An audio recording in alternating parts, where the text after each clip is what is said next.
नमस्ते दोस्तों, स्वागत है आप सबका फिर से एक नए ब्लॉग में। तो दोस्तों कैसे हो? उम्मीद करते हो सभी अच्छे होंगे। भगवान से हमेशा यही प्रार्थना करती हूँ आप सभी बहुत अच्छे रहे। तो दोस्तों मेरी तबीयत तो अभी तक कुछ भी सुधार नहीं है। दवाई लगातार लिए जा रही हूँ, उससे एक भी दिन के लिए मुझे किसी भी तरह का कोई रिलीफ नहीं मिला। तो दोस्तों सुबह सुबह का टाइम है और मुझे जाना है हॉस्पिटल, क्योंकि दिखाना तो पड़ेगा, कोशिश तो करनी पड़ेगी और अकेली हूँ तो सबसे ज़्यादा कोशिश करनी पड़ेगी।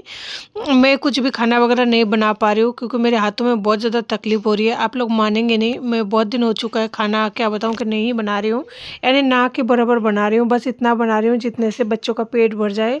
मैं यानी कि हम लोग है ना जिंदा रह पाए, बस उतना ही खाना बन पा रहा है। तो देखिए यहाँ पे मैंने दूध गर्म कर लिया था और थोड़ा सा चावल डाल दिया, बच्चों को चीनी डाल दिया, उसमें जो है बच्चों को मिला के दे दूंगी ताकि बच्चे तो खा ले कम से कम। और मेरे हाथों में इतना ज़्यादा दर्द है ना कि मैं चावल को निकालने में भी ऐसा लग रहा था प्राण निकले जा रहा था।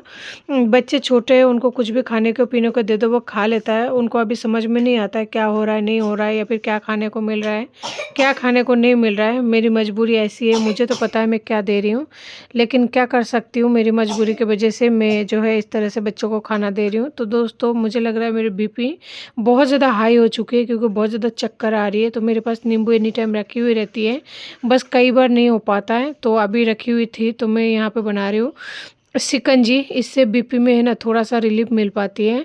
तो इसमें चीनी और नमक डालकर, नींबू का रस डालकर घोल बनकर पीती हूँ, यानी कि शिकंजी बन जाती है। तो मैंने यहाँ पे आधी नींबू ले लिया है क्योंकि सर्दी का मौसम है, ज़्यादा नींबू लूँगी ना तो फिर उससे कोल्ड का भी प्रॉब्लम है, तो कोल्ड भी हो सकती है। तो यहाँ पे डालूँगी पानी, जो कि नॉर्मल वाला, फ्रिज का पानी तो अभी वैसे भी यूज़ नहीं करते हैं। और बच्चों की दवाइयाँ यहाँ पे बहुत सारी इकट्ठे हो चुके हैं, उनको भी दवाइयाँ जो है बारी बारी से देना है। उनका तबीयत में कोई सुधार नहीं आया है।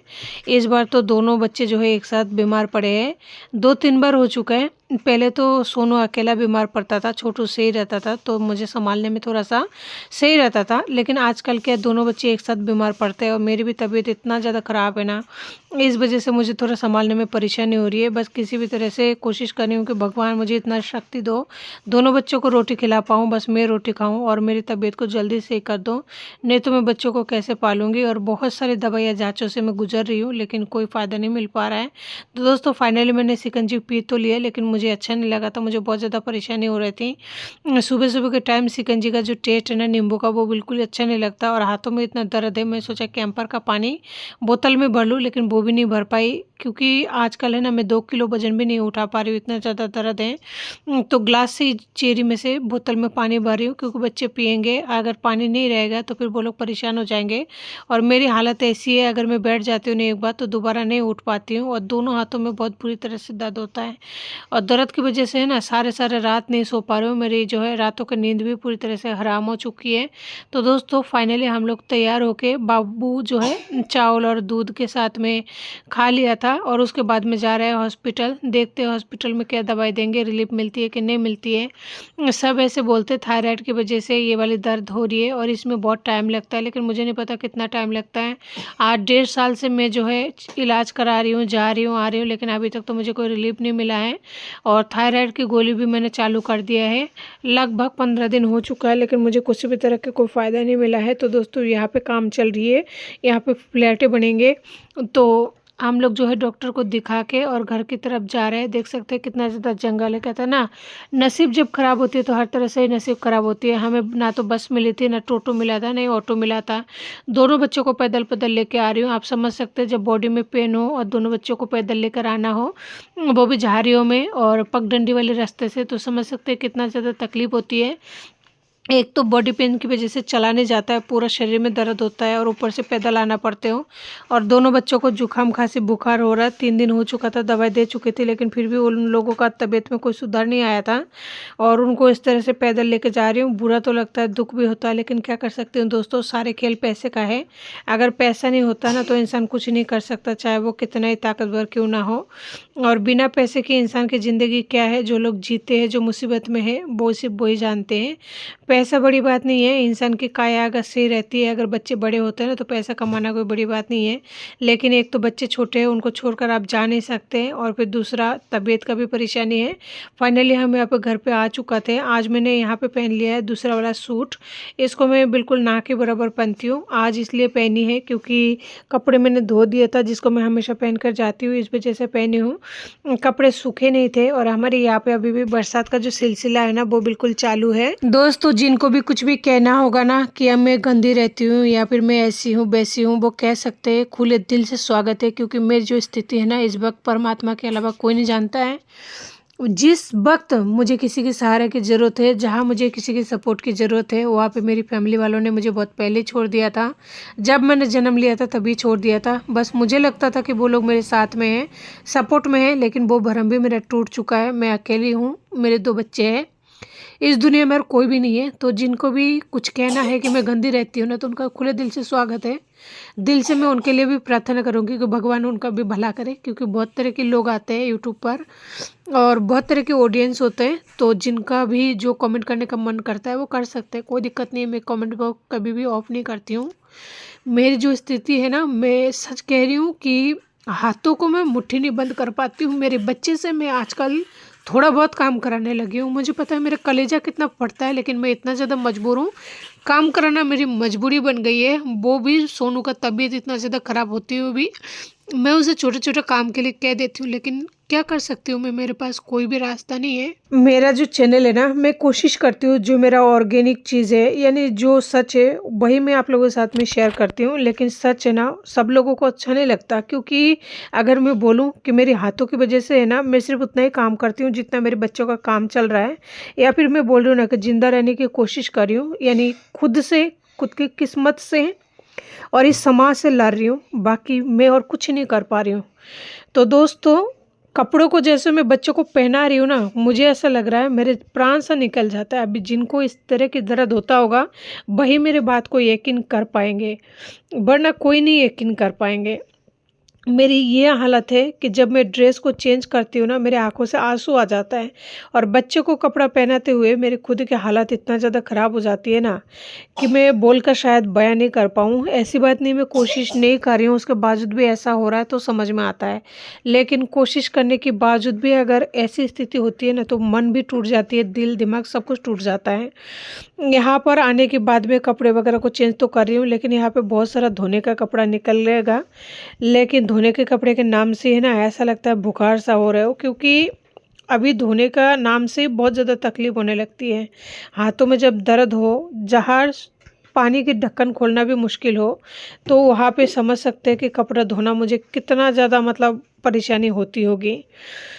तो दोस्तों, इसी तरह से मेरा दिन कट रहा है। लेकिन दुनिया समाज को जो ताने देना होता है, जो झेलना होता है, वो तो झेल ही रही हूँ। ऊपर से पति को झेल रही हूँ, कोर्ट कचहरी थाना सब कुछ झेल रही हूँ, लेकिन कहीं से भी मुझे कुछ भी हाथ नहीं आ रहा है। अगर मेरा तबीयत सही रहता है ना, तो सारी चीज़ों को मैं अकेली मैनेज कर पाती हूँ, लेकिन यहाँ पे मैं हर तरह से फंस चुकी हूँ।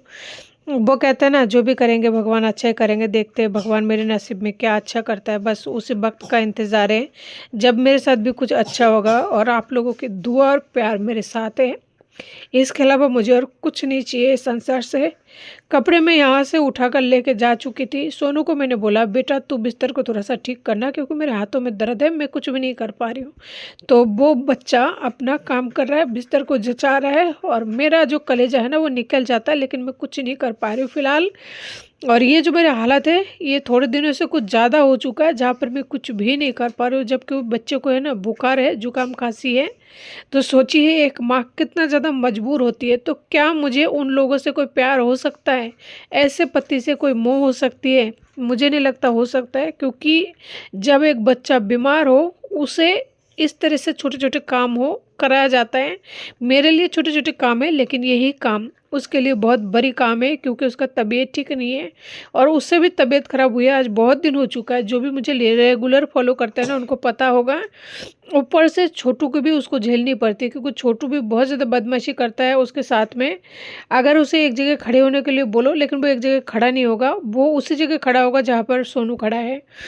तो छोटे भाई का भी उसको झेलना पड़ता है। ऊपर से घर में आजकल छोटी छोटी चीज़ों को उसको करना पड़ता है। और मेरी स्थिति ऐसी है, मैंने सबसे गिड़गिड़ा लिया, सबसे सब कुछ माँग कर देख लिया। अब मैंने सबको जो है गिड़गिड़ाना बंद कर दिया, क्योंकि मैंने देख लिया कोई किसी का साथ नहीं होता। ज़िंदगी में अगर खुद का साथ खुद देता है तो खुद का साथ होता है, नहीं तो कोई किसी का साथ नहीं होता।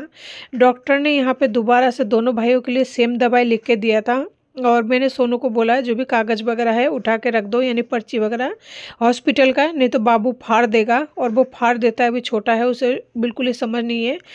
और मैं उस रूम में ड्रेस वगैरह चेंज कर रही थी, फ़ोन यहाँ पे लगा हुआ था, तो सोनू ने जो भी पर्ची वगैरह था उसे बैग के अंदर रख दिया, उसके बाद में बैग को रख दिया। तो मेरा बच्चा इस तरह से मेरा मदद कर रहा है, लेकिन मैं अपने बच्चे का मदद नहीं कर पा रही हूँ। तो मुझे कितना तकलीफ़ हो रही है, मैं शायद बोल कर नहीं बयां कर सकती। उसके बाद में सोनू लेके आया था दूध और मैगी, क्योंकि मैंने बोला है बेटा दोपहर हो चुका है, सुबह तुम लोग एक एक मुट्ठी चावल खा के गए थे दूध के साथ में, तो अभी मैगी बना देती हूँ। मैं भी थक चुकी हूँ, मेरी बस की बात नहीं है आटा लगाना, क्योंकि आटा लगाने में मेरी हालत ख़राब हो रही है। तो इस वजह से जो है मैगी मंगा लिया, और मेरे पास पैसा बहुत ही कम था, क्योंकि अभी अभी हॉस्पिटल से आई हूँ। जब इंसान आटा नहीं लगा पाते हो ना, घर में आटा रखी हुई हो और बच्चा भूखा हो, तो उस माँ का क्या पीड़ा होती है ना, वो सिर्फ एक औरत ही समझ सकती है। ऐसा मेरा तब हुआ था जब मेरे पति मुझे छोड़ के गए थे, और मैं बहुत ज़्यादा बीमार थी, बस उठती थी और बच्चों को आटा घोल के नमक चीनी के अंदर दे देती थी। इस तरह से मैंने छोटू को पाला है, क्योंकि जब उसका बाप छोड़ के गया था ना, मेरा बेटा 12 महीने का भी नहीं था। तो ऐसी स्थिति मेरी अब हुई है, जहाँ मुझे एक मैगी का पैकेट को फाड़ने में भी हाथों में ऐसा लग रहा है कुछ हो गया, उसमें भी फूंक मारना पड़ रहा है। तो ऐसी स्थिति है मेरी। तो दोस्तों, यहाँ पर मैं चला रही हूँ मैगी, लेकिन एक पैकेट लाई हूँ ना, पता नहीं अब कितना बनेगा। दोनों बच्चे का तो बिल्कुल नहीं हो पाएगा, क्योंकि सोनू भी बड़ा है, छोटू भी बड़ा है, तो नहीं हो पाएगा। लेकिन मेरे पास इस टाइम पैसे नहीं है, क्योंकि 1 किलो दूध मंगाइए। 1 किलो दूध इसलिए मंगवाइए, दवाई बहुत ज़्यादा चल रही है, लेना ज़रूरी है, नहीं तो बच्चा और ज़्यादा बीमार पड़ जाएगा। पता है दोस्तों, बच्चों के लिए मैं संतरा, यानी कि जो किन्नू आ रहा है ना, संतरा तो आजकल आ नहीं रहा है, किन्नू लाई थी 1 किलो, और 1 किलो जो है अमरूद लेकर आई थी, क्योंकि ये दोनों चीज़ें सस्ती मिल रही थी। लेकिन बदकिस्मती देखिए कैसी है मेरे बच्चों का, किन्नू और अमरूद जैसे लेके आई ना, तो उनको जुकाम और फीवर हो गई। उसके बाद में उनको एक भी दाना नहीं दे पाई। और पता है, उन फलों को ना तो खाने का मन करता है, और फ्रीज में रखे रखे है ना, वो और ज़्यादा पक भी जाता है, थोड़ा ऐसा हो जाता है, ख़राब सा होने लग जाता है। अब पता नहीं कैसे क्या करूं, बच्चे कब तक सही होगा, और अगर बच्चे सही होने में और भी टाइम लगेगा ना, तो फिर मुझे ही खानी पड़ेगी। तो दोस्तों, यहाँ पे मैं काट रही हूँ हरी मिर्ची और प्याज, और बच्चों के लिए मैगी वहाँ पे बन रहा है। मैं गलती कर दी, शायद मुझे 2 पैकेट मैगी लाने चाहिए थी, आधी किलो दूध ले आती। लेकिन आजकल पास में जो दूध का दुकान था ना, वो बंद हो चुका है। बंद का मतलब दुकान वाले कहीं बंद करके गाँव वगैरह गए होंगे किसी काम की वजह से, तो इस वजह से है ना, आस पड़ोस में नहीं है, बहुत दूर से लाना पड़ा। इसलिए मैं थोड़ा ज़्यादा लेके आई, ताकि 2 दिन चल जाए, यानी आज का दिन जो है आधी किलो में काम चल जाएगा, कल भी चल जाएगा, तो जाने की ज़रूरत नहीं पड़ेगी, क्योंकि बच्चों को छोड़कर जा नहीं पाती हूँ, और रोज़ जाना संभव भी नहीं है। तो यहाँ पे प्याज काट रही हूँ ना, बहुत ही ज़्यादा तकलीफ़ हो रही है, यानी हर काम में तकलीफ़ होती है, लेकिन क्या कर सकती हूँ दोस्तों। आप समझ जाइए, जिनके साथ में उसकी माँ गद्दारी कर चुकी हो ना, तो दुनिया पर से तो भरोसा उठ ही जाती है। और इस बार तो पहली बात, मैं अपनी मम्मी से बात करूँगी नहीं कभी। इस जन्म के लिए मेरे दिल के जो ताला है ना, वो पूरी तरह से बंद हो चुका है, क्योंकि मुझे बहुत बड़ी झटका लगी है। जैसे मैंने आप सबको बताई कि वो चली गई है, मुझे इस बात का गम नहीं है, वो जाना चाहती है। मैंने खुद ने भी कहा था चले जाओ, क्योंकि उनका उम्र हो चुका है। यहाँ मैं खुद भी नहीं चाहती हूँ कि वो रहे, लेकिन काश वो मुझे बता के जाती। इस तरह बिना बता चली गई ना, बस मुझे इस बात का गम है कि मैं क्या उनको मना करती, या फिर मैं उनका बुरा चाहती हूँ क्या। लेकिन कभी किसी ने मुझे समझा ही नहीं, या फिर शायद मैं उस लायक ही नहीं हूँ कि कोई मुझे समझे। मतलब कुछ तो कमी होगी ना मुझ में, मुझे ऐसा कई बार लगता है। फिर सोचती हूँ यार, क्या कमी है, जो जन्म ली थी उसी टाइम से मुझे सहन करना पड़ रहा है, तो फिर कमी क्या है। पति क्यों छोड़ दिया मुझे, उसका तो कारण बता ही सकता है। तो वही बात है, जब वो वकील के पास गई, तो वकील ने पूछा मुझसे, तुम्हें कोई बीमारी है क्या। मैंने पूछा क्यों जी, इस तरह से क्यों बोल रहे हो। कहता है जब कोई बीमार होता है ना, तभी इंसान तलाक वगैरह लेता है। मैंने कहा बीमार होने से इंसान तलाक ले सकता है। कहता है हाँ, ये कोर्ट में एक नियम है, अगर किसी इंसान को दोनों में से, पति पत्नी में से बीमारी मतलब बहुत भयंकर वाला हो, तो अगला ले सकता है। जो पार्टी बीमार है, जो स्वास्थ्य है, वो ले सकता है, पति पत्नी में से कोई भी। यानी कि एक इंसान का शादी का कोई मतलब ही नहीं बनता। दूसरा इंसान उसे कभी भी छोड़ सकता है, चाहे वो मेल हो, चाहे फीमेल हो, चाहे बीमारी हो या फिर घर में कोई कलेश हो। ऐसा लगता है शादी भी है ना आजकल खेल या फिर मजाक बन चुकी है। जब मेरी खुद की ज़िंदगी एक मजाक बन चुकी है, मैं एक मजाक बनकर रह गई, मेरे बच्चे समाज में एक मजाक बनकर रह गए हैं। ना तो मैं किसी स्कूल में जाने के बाद में ये कह पाती हूँ कि हमारा तलाक हो चुका है, ना तो ये कह पाती हूँ कि मेरा पति मर चुका है, नहीं ये कह पाती हूँ कि जिंदा है। यानी चारों तरफ से फंसा हुआ एक मकड़ी की तरह ऐसी जाल है जिसमें से ना तो निकल पाती हूँ, ना उसमें मैं रह पा रही हूँ। ऐसी स्थिति है मेरी। मैं कहती हूँ कि भगवान ऐसे आदमी को इस दुनिया से उठा लो, मेरे पति को, लेकिन वो भी नहीं होता है। वो भी मतलब बहुत बुरी फंसी हुई हूँ। तो दोस्तों यहाँ पे गैस चालू कर रही हूँ, गैस भी मेरा ख़राब हो चुका है, दूसरे वाला चूल्हा, और जो मेरा नल है वो भी ख़राब हो चुका है। यानी घर में बहुत सारे टूटे फूटे चीज़ें, रोज़ ही कुछ ना कुछ होता रहता है। अब उन चीज़ों को सुधरवाऊँ या फिर मतलब खुद को सुधारूँ या बच्चों को सुधारूँ, समझ पाना मुश्किल है। लोग यही तो चाहते हैं कि दूर रहकर इसका तमाशा देखूँ, और इसी वजह से तो ये सब कुछ करते हैं। इस तरह से किसी भी इंसान को 2 बच्चों को साथ छोड़ने का क्या मतलब है? तमाशा देखना? तो देखो प्रभु, आप जो भी दिन दिखाना चाहते हो मैं तैयार हूँ। बस मेरा तबीयत सही कर दो, और आपसे कुछ भी नहीं चाहिए, मुझे कुछ भी नहीं चाहिए। बस मैं सब कुछ कर लूँगी, मेरा तबीयत सही कर दो। बच्चों को पीछे मैं जिस तरह से तकलीफ़ से जी रही हूँ ना, इतना तकलीफ़ में होते हुए भी मैं हर चीज़ को सहन करने के लिए तैयार हूँ। मुझे अब ना तो दुनिया का कोई असर होगा, ना ही अपनों का, किसी का कोई असर नहीं होगा।